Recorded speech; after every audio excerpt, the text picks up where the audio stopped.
You are listening to episode 304 of the Peaceful Mind Podcast.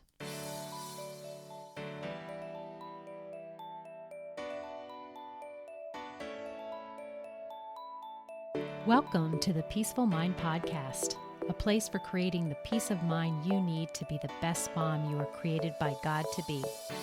If you want to bring more balance, more joy, and more peace to your motherhood, this is the place for you. I'm your host, certified life coach and Catholic mom, Danielle Tino. In the name of the Father, of the Son, and of the Holy Spirit, let's get started. Hello, beautiful mamas, and welcome back to another episode of the Peaceful Mind Podcast. I hope that you are well and thriving. And for all of you who are listening at the time of year when this episode first comes out, I want you to consider for just a moment next year. I know you're in the throes of things, but if you have ever considered exploring life coaching and in particularly working with a life coach, I want you to think that perhaps this next year is your time. Imagine where you might be at the end of the year, at the end of the next year, if you committed to and made your mental, emotional well-being and even your physical well-being, focusing on that, just all of the goals that you have, made that a priority. I'm recording this podcast at the end of a year, and I'm just thinking about where I was at the beginning of the year, what I had hoped for, and this year was amazing. If I focus on it, I can tell you that there was some hard stuff, but I had a child graduate. I celebrated a 25th anniversary. I had some amazing trips to places I've never been before. And just so many exciting things, becoming that empty nester, visiting the kids, seeing them thriving out in school, just so much good stuff. And then for the coaching, just the people who decided to say yes to themselves and who joined me, and the transformations that they've made for their life and their family. And I had a lot of mamas give birth, and I had a lot of mamas like me who were entering different, stages of motherhood and entering into that empty nest. I could stop and scan the past year. And I can't forget even mentioning just my health. There's an episode, I lost 25 pounds this year, made this exercising and my health just like a real priority. I said, I could literally just think about all of the goodness and the changes that have come. But it was because of the steps that my past self took to bring coaching into my life, to commit to having someone for accountability and to teach me things and to help me see things I didn't know. So for all of you who are listening and considering it, I am sure that that you can squeeze in a call with me, or you could purchase one of my books and read it. And then from there, you can decide if you think this is the thing that would help you make this next year be the year where it all changed for you for the better and for your family. So I just wanted to start out this episode in where I am in life right now, just in this kind of like look back of the year. I'm always so grateful for my past self who might have had some trepidation, some fear, some unknown. I'm sure her brain tried to give her a lot of excuses not to make the choices and do the hard things that I did, but it was so worth it. So where you are standing right now in your life, you have a chance. Right now, you are your next year's past self version. Does that make sense? It totally made sense in my brain. So as you're listening to it, again, where you are right now is one day in the future going to be your past self. So the decisions you make today, you then could be in your future self later thanking that person who you are today if you decide to make some focus, some commitment to go all in on yourself.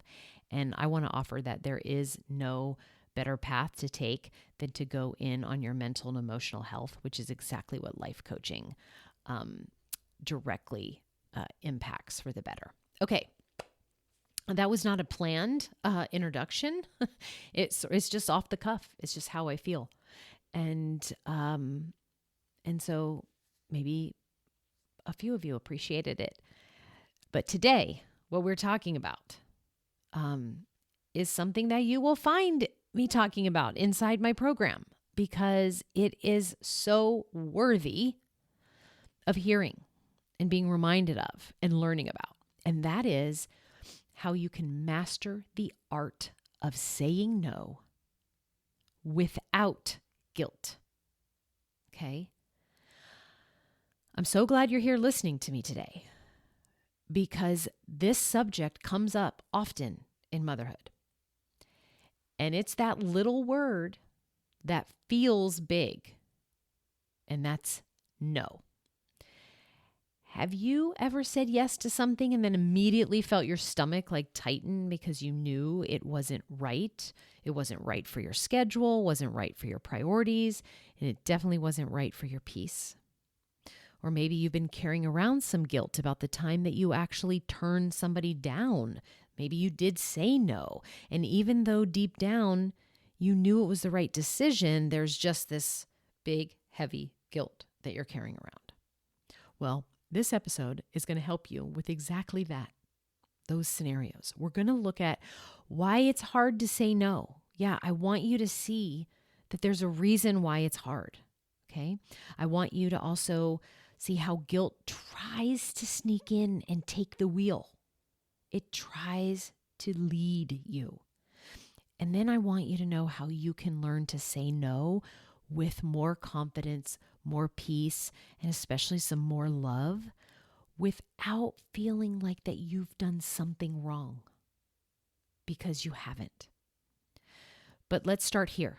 Let's start with, why is saying no such a struggle for many of us?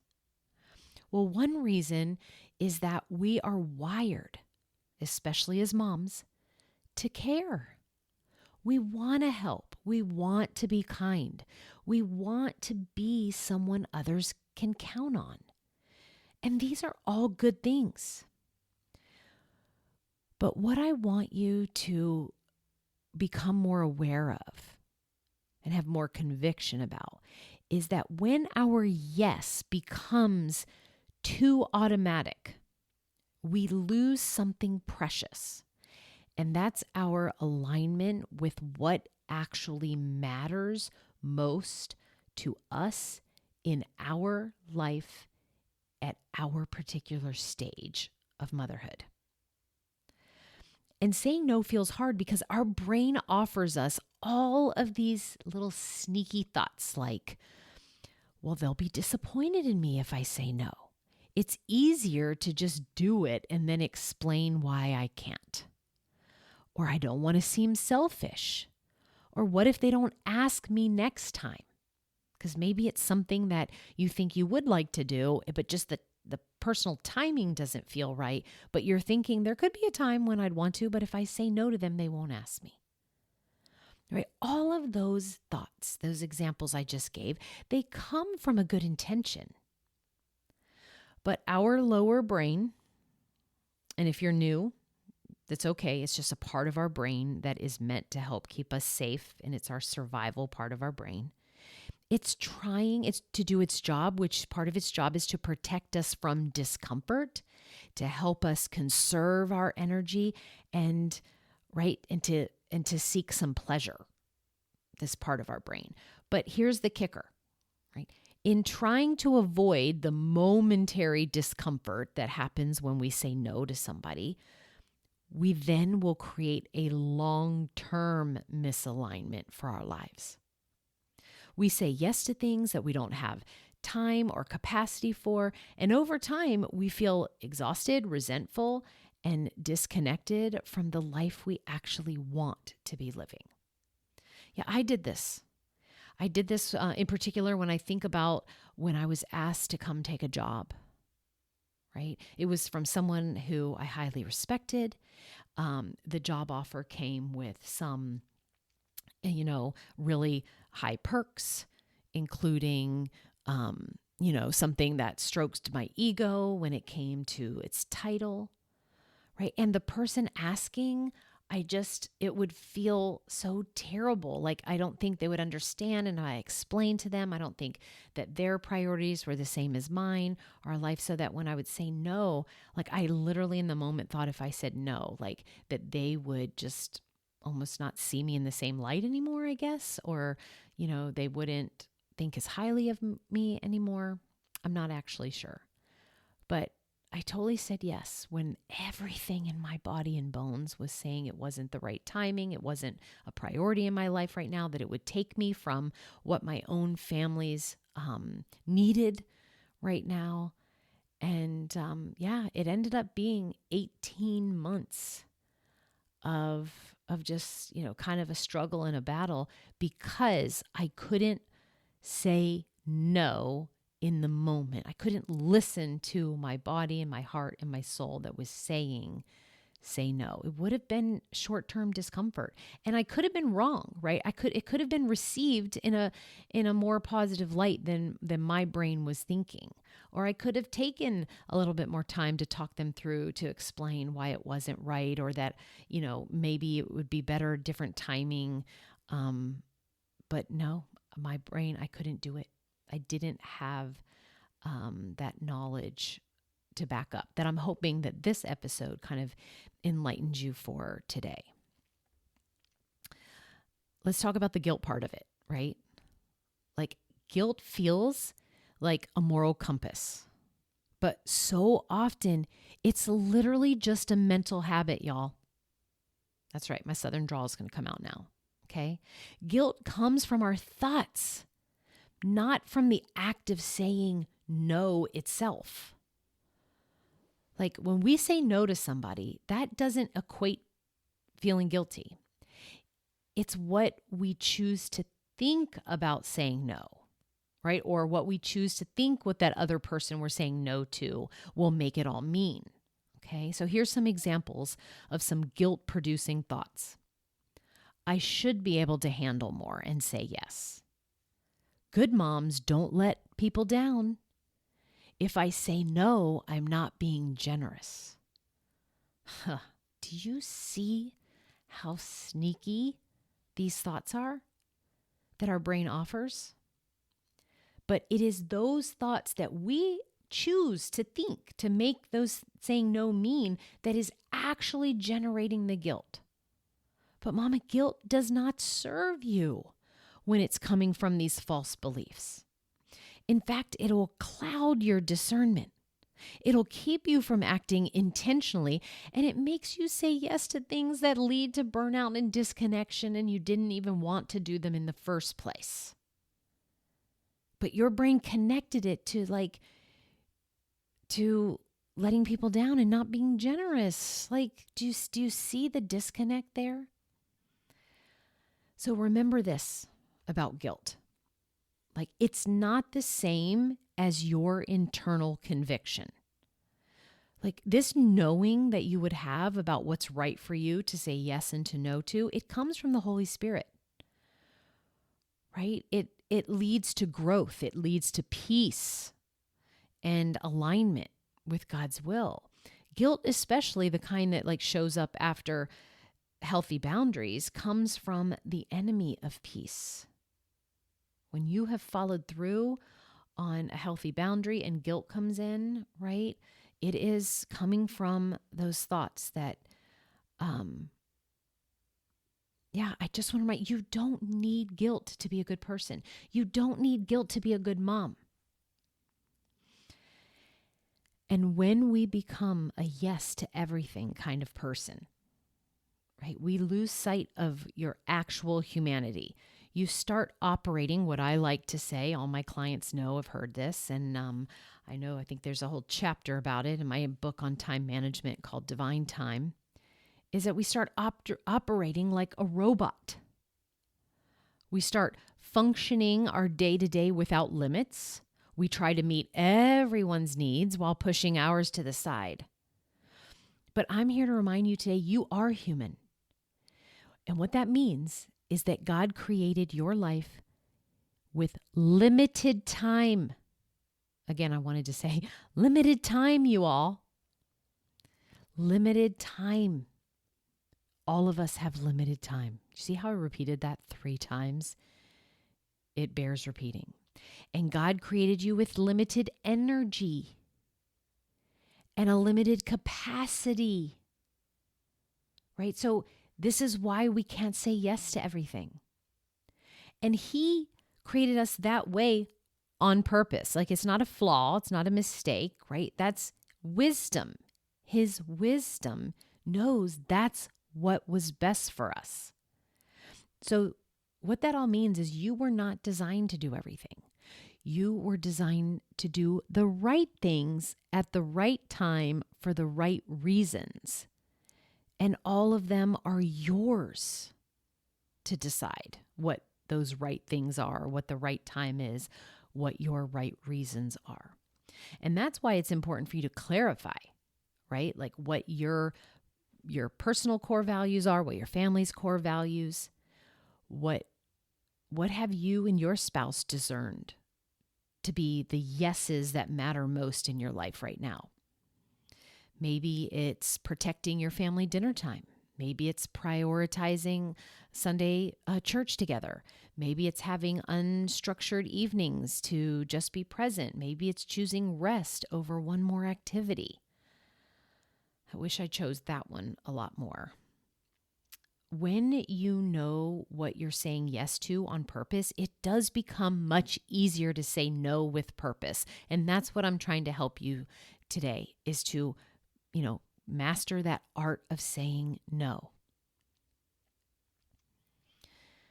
So now maybe you're listening and you're realizing, Danielle, I have been saying yes to everything. I have been people pleasing. I've been running on fumes and I'm burnt out. I realize that I have been worried about what other people would think about me, and I was making it mean that I wasn't good or generous or whatever it is when I was people pleasing. Well, first, I want to tell you, take a deep breath, that you're not alone. And also, you're not stuck. You don't have to be stuck here. That's the point of all of these episodes, is to bring awareness. That might be me. I might be doing that. Okay, well, how can I change that? And this is what I want you to know. There's always a way forward. And it starts with honesty and grace. And here are a few intentional steps you can take if you have been avoiding saying no. Step 1, take inventory. Just ask yourself these 2 questions. What are the things I've said yes to that are now draining me? Which commitments feel heavy right now or misaligned? I want you to just answer the questions. I prefer you to write them down.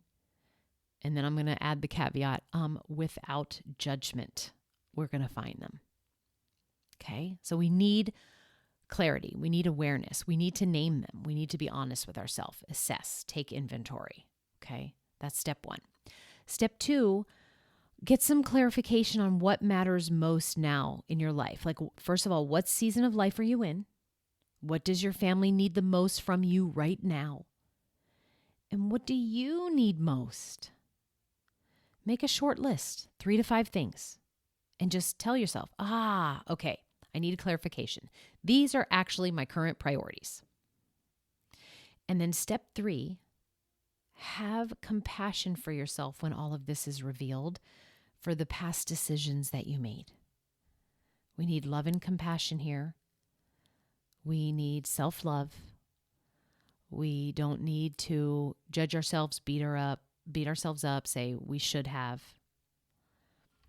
We can always come back to this beautiful belief. I made the best decision I could with what I knew at the time. This is exactly the thought that I use when I take back to my pre-coaching version of myself. Yes, in my family, there is a BC and AC version of mom, the one before I came and had my own life coach and learned all this wonderful things.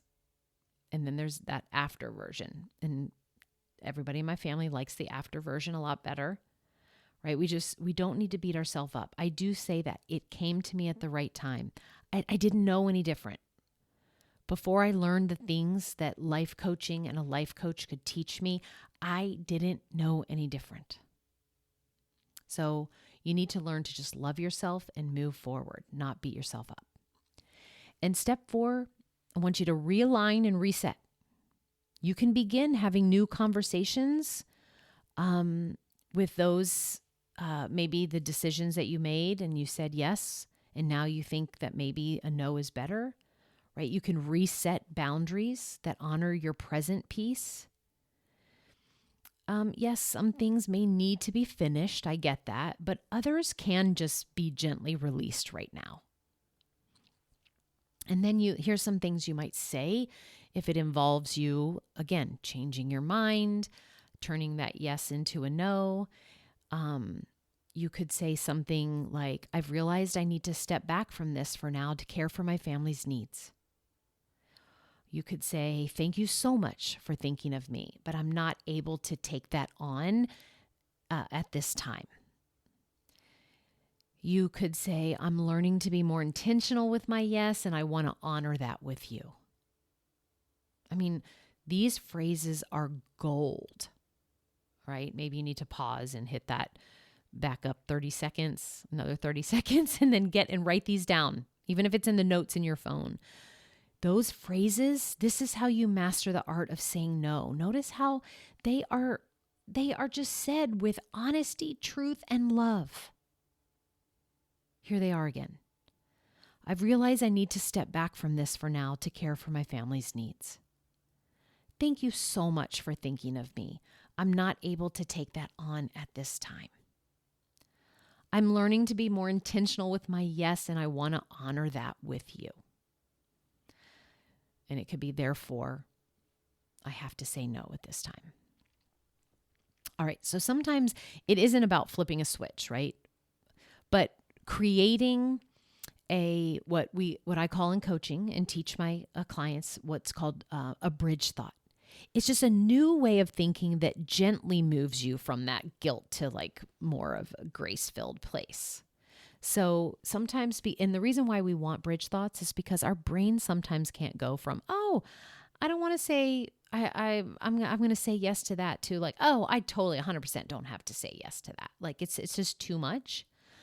But some bridge kind of like ways to start thinking to help move you towards seeing that it's okay to say no and to master that art of saying no would sound, some examples are this. Saying no allows me to say yes to what God has asked me to steward, right? We can't steward everything. My peace is a valid priority. 100%. Our peace, if it feels like it would bring you more peace, is totally a valid reason to say no. I don't have to explain my no to make it valuable. This is something where we feel like, I see this a lot, where we say no, but then we feel like we have to explain to the person why. But really when we're doing that, we're just trying to grasp and still kind of control, manipulate what they're thinking about us. And we're trying really hard to have them like, think thoughts about us saying no that feel good when we imagine. The people who love me want me well, not overextended. That's true. They want you well. They don't want you overextended. Your kids do not want you overextended because we're more calm, we're happier moms when we don't overextend ourselves. So imagine thinking those thoughts on the daily. Like, how do you think it would change how you show up when people ask you to do something? And what would change in your energy, in your peace, in your calendar if you were thinking those thoughts more on the regular than you do the other thoughts of, oh, it's the kind thing to do. It's generous. I have to say yes. Of course, I'll make it happen. It's, I don't want them to think badly of me, right? So I want to offer you this perspective. Saying no does not mean you're shutting someone out. It means you're choosing to be fully present for the people and purposes that you have discerned is your focus right now. And it doesn't mean you're unkind to say no. And it doesn't mean, what it does mean is that you're practicing wisdom, like you're wise. And saying no doesn't mean you're weak. It means that you're honoring your human limits. So this week, I want you to do a little gentle audit, and I want you to ask yourself, where am I saying yes when I actually want to say no? Where is guilt leading your decisions instead of bringing you to more peace of mind? And what core values have you and your family committed to for this season? And then just choose one of those kind of more gentler thoughts, like just one. Say it to yourself often. Write it down. Let it lead you to a healthier no, a peaceful, prayerful no. Because every no creates a space for a better yes. And if you want more help with this, if you're feeling stuck in people pleasing, right? If you're unclear on your priorities, this is exactly the work I do with my private one-on-one clients. We do this inside my life coaching group program. And together, we could walk through how you could take back your peace, how we could reclaim your time, some kind of commit and focus to that purpose of what your purpose is this season of your life. And we will always do it without guilt. And definitely with a lot more grace. And in order to do that, you can schedule a free call with me anytime. You can go to my website, danielletino.com, and you can see the button. Easy to do that there. All right, mamas. Until next time, remember, you're not called to be everything to everyone. You are called to be faithful to what God has given you on your plate today. And sometimes that starts with a holy no. All right, until next week, may peace be with you always. Thank you so much for tuning in to today's episode of the Peaceful Mind podcast. If you found value in today's episode, I'd be so grateful if you could subscribe and leave a review. It not only supports the podcast, but ensures you don't miss out on future episodes packed with insights and tools to create peace of mind in your busy mom life. And if you're of the Catholic faith like me or any Christian mom seeking to feel better in any area of your life and to show up more calm, connected, and confident, I can help. Become an empowered mom who knows how to bring about the changes you desire, no matter the circumstances. Whether you need one-on-one guidance to get there, prefer a group coaching program with like-minded women, or a self-study course, I've got you covered. Explore my private one-on-one packages, join my Busy to Balance group life coaching program, or delve into my signature course, Divine Time. To find out which path is right for you, let's meet and see what's the best fit. Schedule a free call with me at danielletino.com or send me a direct message on Facebook or Instagram at Danielle Tino Coaching. And also, don't forget to get your copy of my book, The Cyclone Mom Method, How to Call on Your God-Given Power to Remain Calm, in control, and confident as a busy mom. Dive into the digital and bonus audio version when you go to book.danielletino.com/new-book. You'll find all the details in the show notes too. Until next time, peace be with you always.